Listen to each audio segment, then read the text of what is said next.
C'est aussi Gabriel Julie Touchdita. Dans cette vidéo, on se retrouve sur le pouvoir problème que les salles de sport vont avoir. C'est ok, j'ai pas d'argent, j'ai besoin de trésor, mais comment est-ce que je vais là? Par où est-ce que je commence? Qu'est-ce que je fais? Et dans cette vidéo-là, j'explique la méthode qu'on utilise avec nos clients qui est pas à pas pouvoir résoudre ce problème-là définitivement et s'assurer que tu puisses avoir une croissance pérenne. Tu me dis que, d'accord, t'as pas de sous, mais t'as pas le temps pour faire les trucs qui te font faire des sous. Donc, comment on fait? Tu vois, c'est là où il faut souvent faire petit à petit. Parce que voilà, souvent, tu te dis, bon, bah, écoute, est-ce que tu pourrais, genre, juste pendant 2 semaines, sacrifier ton temps détente pour mettre en place le truc qui te fera des sous forever et te permettra de mettre la salle comme il faut. Et après, on commence à dégager petit à petit et de break de broc, on y arrive, quoi. Tu vois, la première chose que je fais sur l'intégration de mes clubs, c'est comment implémenter tous ces outils en termes de temporalité. En temporalité, je parle vis-à-vis du responsable, du gestionnaire du club, dans sa journée, dans sa gestion de club. Et comment aussi, forcément, là-dedans, quand je me dis j'implémente ça, comment je l'implémente pour que ce soit en cohérence avec ce que je veux mettre en place à moyen terme et à long terme dans les clubs. Voilà. En fait, la façon dans laquelle quand on crée ces offres-là, on le crée pour un but bien précis, c'est d'avoir de la promotion qui est basée sur le résultat, pas uniquement basée sur une offre commerciale. Dans le sens où tu vas avoir une salle de sport, et enfin, comme tu m'as dit BM par exemple, le BM, ils te vendent le rêve, ils te vendent la voiture sportive, et ils te vendent un peu la sensation que tu vas avoir avec tout ça. Et ultimement, c'est ce que l'on veut faire avec les salles de sport. C'est pas, les gens viennent pas pour gagner des sous, même si c'est cool, tu vois, ça peut aider les gens à prendre action quand ils sont à un certain niveau du tunnel, tu vois. Mais c'est plus une question de se dire, hey, nous sommes le centre qui vont t'amener des résultats et qui vont t'amener vers l'objectif que tu vas atteindre. T'as déjà essayé dans toutes les autres personnes, les salles low cost, peut-être quelques salles où tu t'es pas retrouvé à avoir le niveau de suivi nécessaire. Nous, on va être ta dernière salle de sport parce qu'on va t'aider à accomplir l'objectif que tu veux tout en appréciant, ben voilà, chaque fois que tu viens, on sait que c'est difficile. Perdre du poids, gagner du muscle, on sait que c'est quelque chose de difficile. Mais nous, notre idée, en fait, ce que le positionnement, c'est un peu, on est vos derniers coachs. Tu vois, on est les personnes où vous allez vous arrêter de chercher, tu vois. On est les Mhm. gars où vous n'allez pas vous dire, vas-y, il me faut encore trouver un nouveau truc et continuer à choper parce que j'ai pas trouvé ce qu'il me faut. T'as touché, tu vois. Et Mhm. c'est par la puissance de ce que tu proposes, d'un programme qui a tout, comme ils disent nos collègues américains, the bells and whistles, il y a tout de A à Z. Tu vas avoir voilà, la nutrie qui va te suivre, tu vas avoir les drainages, tu vas voir si jamais t'es un petit bobo, t'as l'ostéo qui va arriver, qui va te craquer par-ci par-là et tu te sentiras encore mieux dans tes séances. Si t'avais peut-être des problèmes avec ton surpoids, que tu étais mal positionné ou quoi, tu vois. Donc, quand tu donnes toute cette valeur-là, t'as pas besoin de casser tes prix, tu vois. Mhm.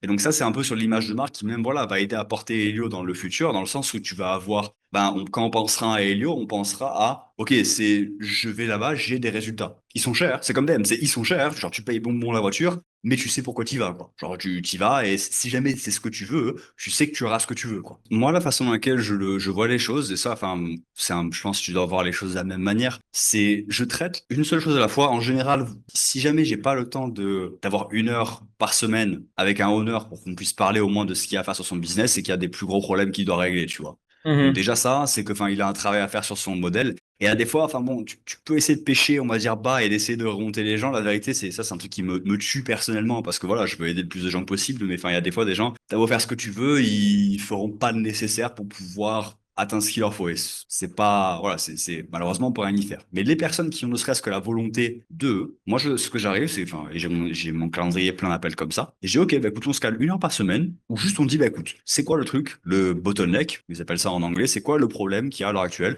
Ou c'est quoi le truc que si jamais je devais faire juste ça, si jamais je faisais tomber ce domino-là, ça ferait tomber tous les autres derrière. Tu vois, c'est quoi le gros truc? Dans 80% du temps, ça va être un truc au sujet de dégager de la marge, parce que ils en manquent. Et on va regarder, ok, c'est quoi le moyen le plus rapide, efficace et pertinent pour ta situation de dégager de la marge. Après, ok, je ne fais que ça, on ne parle que de ça tant que c'est pas fait. Et si ça prend 5 semaines pour que le gars il est en mode, vas-y, écoute Gab, j'ai pas eu le temps de faire ça, je dis mec, genre, Mhm. on changera pas de sujet. La semaine prochaine, je te dirai, t'as fait ça. La semaine d'après, je te dirai, t'as fait ça, etc., etc. Et moi, c'est jusqu'à ce que cette chose-là soit traitée. On fait rien d'autre. On fait que ça. La team, bien sûr, dans le background, elle va amener du volume de prospects. Donc, il va manger, tu vois ce que je veux dire. Mais enfin, Mhm. long terme, je veux augmenter son rendement avec ça. Et donc, j'aborde, C'est quand on cale intéressant. ces choses-là, tu vois, je fais vraiment Ah qu'une bon. seule chose à la fois. Et enfin, c'est ce qui marche pour nous.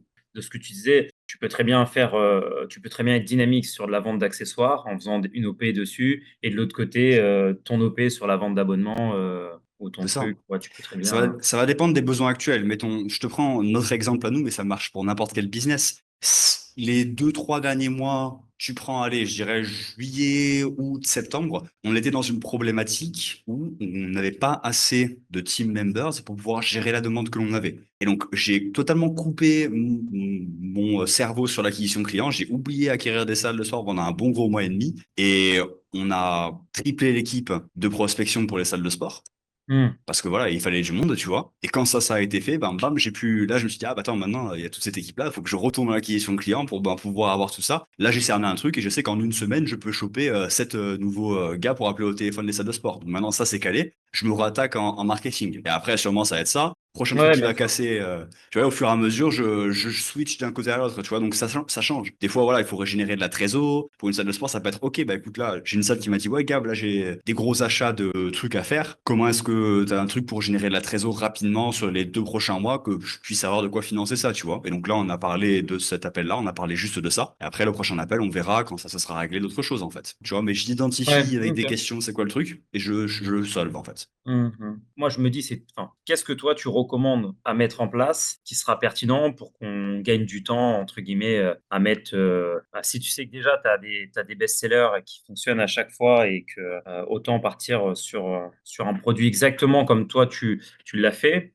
Ok, bah écoute, je te fais ça. Je dirais, ok, vas-y, j'ai un truc sur 6, 8 semaines, un truc sur genre 16, un truc sur 6 mois. Je proposerai ça. Et j'aurai une offre où je dirais un truc du style, hey, si jamais tu prends décision dans les prochaines 24 heures, je te fais, normalement, c'est, je sais pas, à 500 euros, je te fais à 450 ou à 400, par exemple, sur chacune des propositions. Et j'aurai un truc comme ça pour la personne classique qui veut perdre du poids. J'aurai une sorte de setup similaire pour des gens qui sont dans le coin et qui seraient plutôt des gens à profil à vendre des paquets de cartes, donc voilà, des packages de 20, 30, 50 séances. J'aurais une option similaire à ça. Et voilà, les gens qui, mettons, un profil plutôt qui serait pas là pour venir sur un abonnement, pour qui c'est plus propice de vendre un ensemble de paquets de cartes, tu vois, qui sont pas là tout le temps et que c'est assez irrégulier. Une option, on va dire, un escalier comme ça. Et j'aurais, ça c'est pas un truc en plus à faire, mais je me dirais, ok, si jamais j'ai genre un athlète de CrossFit pur qui arrive, je vais pas lui proposer un pack de perte de poids, tu vois, je vais juste faire un peu une présentation similaire, mais que sur des abonnements, tu vois. Ouais, bien Et sûr. voilà. C'est ce que je me suis noté. Tu vas lui proposer pour son arrivée, de lui inclure un coaching indiv pour cibler son objectif et l'aider à lui mettre une guideline ou inclure dans son offre de début un rendez-vous avec la diététicienne. Lui mettre, entre guillemets, juste le début de son premier mois, un truc plus packagé, plus important pour que tu génères un tout petit peu plus mais tu sais que lui, il va partir sur un abonnement. Donc, ce qu'il faut, c'est juste lui faire goûter les services avec une offre au début et toi tu génères plus et comme ça aussi ça facilite la récurrence après avec lui. Exact. C'est ça. C'est hyper intéressant. Moi, pour toi, je partirais sur un mix de potentiellement regain d'argent et paie moins aujourd'hui ou paie plus tard. L'aspect de regain d'argent où les gens prennent Ouais. certaines actions et peuvent gagner un discount peut être pertinent si tu veux ça. Ça augmente le taux de transformation. Et ce que tu fais avec ça pour faire du cash, c'est que ce que tu fais, c'est tu dis, écoute, super, si tu gagnes, imaginons c'est 600 euros, tu prends ces 600 euros et tu les crédites sur leur abonnement sur une durée de temps après. Ouais, ouais, carrément, ouais. Et donc, tu le crédites sur une durée qui te va. Et imaginons, je te dis une bêtise. Tu as ton engagement 12 mois, tu fais 20 euros en moins par mois. D'accord? Pour les gens qui prennent sur 20 euros par mois. Ben, ce que tu fais, tu dis juste, ben, écoute, si tu prends sur un an, je te fais la même réduction. Tu prends tes 600 euros et tu le crédites pour arriver à la même réduction que ce que tu ferais avec si la personne prend un engagement. Et donc, tu te retrouves à faire la même chose. Mhm. Ça veut dire que sur ton abonnement, tu lui appliques la remise qu'il a obtenue avec les 6 8 semaines de, entre guillemets, de travail. 2 petits tips de pro, si jamais tu veux l'appliquer comme un pro. Imaginons que tu vois que ta rétention moyenne, c'est 12 mois. Un très bon moyen d'augmenter ta rétention moyenne, c'est tu vas aller, je sais pas, faire ce discount sur 14 à 16 mois. Comme ça, tu incentives les gens à conserver leur truc et à rester un peu plus longtemps. Ouais. Ça Mhm. peut être un moyen intéressant. Donc, tu peux le découper sur autant que tu veux, aussi long ou aussi court que ce que tu veux. Et bien sûr, l'idéal, c'est que tu gardes le plus de... Voilà, le but, c'est de faire des sous, donc il faut que tu gardes le plus de bénéfices que possible. Donc, à toi de voir cette balance que tu leur donnes sur le long terme. Ok, ouais, ouais, ok. Ça, c'est ce que tu appelles le regain, toi. Alors l'offre avec le challenge gratuit, en effet, ça va être le regain d'argent. Ouais. Ça va être quelque chose qui va être en mode, ok, ben, t'as pris ton challenge, voici comment ben, tu as le discount et tu l'appliques sur une durée long terme. Au lieu de l'appliquer, genre, ben, je sais pas, t'as 4 mois gratuits après, c'est pas pertinent. Tu auras très peu de rétention client avec ça, donc je le déconseille. Mais si tu l'écoules sur plusieurs mois long terme, ça marche très très bien. Oh non, c'est logique. Ouais. Voilà. Et après ça, je dirais que c'est pertinent si tu veux rendre le cycle de vente plus court et éviter les je dois y réfléchir. Tu donnes une petite incentive pour que les gens prennent la première offre rapidement. Et donc, tu prends un aspect de paye moins aujourd'hui ou paye plus tard. C'est si tu payes aujourd'hui, le challenge est normalement à 600 euros pour 6 semaines. Je te le fais à 500 si jamais tu te lances avec moi dans les prochaines 24 heures. Ouais, ok. Donc ça, c'est, on va dire, un petit peu un argument de vente si jamais tu veux le faire en immédiat, enfin quelque chose pour déclencher rapidement l'achat ou sinon rester sur le processus classique où il va payer son prix normal après C'est toutes les... ça. Ouais, ouais, ouais. Exactement. Carrément, carrément. Et moi, je pensais, c'est comme je disais, peut-être faire à côté, si on peut, sur de la partie Access, ouais, acheter X et Y gratuit. Je me dis, tu Ouais. vois, ça peut générer un petit peu de revenus complémentaires. Si, par exemple, sur de la vente de Manic ou des choses comme ça, on rajoute un petit peu de vente pour notamment la base de clients qui est déjà en place, qui a déjà des choses et peut-être, voilà, ça peut générer quelques euros, autant le faire à travers des newsletters ou à travers une offre pop-up sur l'application. Comme ça, les gens, quand ils ouvrent l'application, ils voient la promo. C'est vrai que ça, Mhm. on ne fait pas. Alors que bon, ça va dégrader la marge, mais si on fait 30% de marge parce qu'on a offert les deux autres trucs, enfin, on peut faire de la consommation dessus en même temps qu'on s'occupe de l'acquisition client. Et ça mange pas de pain. Je sais pas si. Je dirais que pour moi, ça c'est un move à faire que si jamais ça a une augmentation, si jamais le fait d'offrir par exemple une manique ou des suppléments, ce que tu veux, augmente le taux de transformation suffisamment pour que tu puisses justifier le fait de sacrifier la marge. Mettons, imaginons, tu fais 20 euros de marge sur tes maniques et ta vente additionnelle et tu sacrifies ça pour avoir plus de ventes et du coup tu génères 40 euros à la place, tu as gagné 20 euros. C'est un échange gagnant, c'est super. Sinon, je ne ferai pas le move. Par contre, là où ça peut être pertinent, et ça c'est un truc qu'on va designer dans les offres que l'on va créer, les offres premium d'abord, c'est mettre des bilans où tu fais des check-in avec les gens. Donc ils vont faire un check-in avec le coach, ils vont faire un check-in avec le Nutri, plusieurs personnes. Et là, ces moments-là, pour l'instant, peut-être on met rien. Mais moi, ce que je veux, c'est que lors de ces check-in-là, chacun aura une fonction de vente. Par exemple, avec le Nutri ou alors le coach, n'importe lequel sera le plus pertinent des deux, là, tu vendras des suppléments. Par exemple, Nutri, elle vend les suppléments. Avec le coach, tu vendras les maniques. Avec, voilà, et ainsi de suite. Tu vois, avoir chaque rendez-vous une opportunité de survente, en fait. Et ça, ce Mhm. sera la seconde step que l'on a. Mais je veux quand même que, voilà, on design déjà dans l'offre ces rendez-vous avec les professionnels. Peut-être pour l'instant, ils vendent rien, mais dans le futur très proche, je veux qu'on mette en place des opportunités de vente additionnelles dans ces rendez-vous. Moi, je dirais, tu vois, je commencerai simple. Tu vois, avec Mhm. tout ce qui est vente de matos en plus, d'abord, je commencerai simple. Je verrai, OK, avec un truc de base, avec une offre de base comme ça, où est-ce qu'on se situe? Tu vois, on laisse tourner un mois, on voit où on en est, on voit les retours. Si on voit que c'est pertinent d'ajouter des trucs, OK.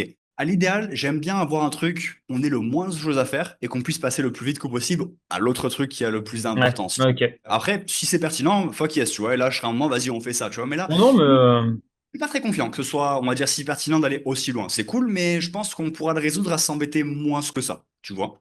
mhm. Ok, super. Bon, bah, tout bon pour moi, Cap. Merci à Merci. toi. Très bien. Très bonne journée. Salut. Ciao, bye. Toi aussi. Ciao.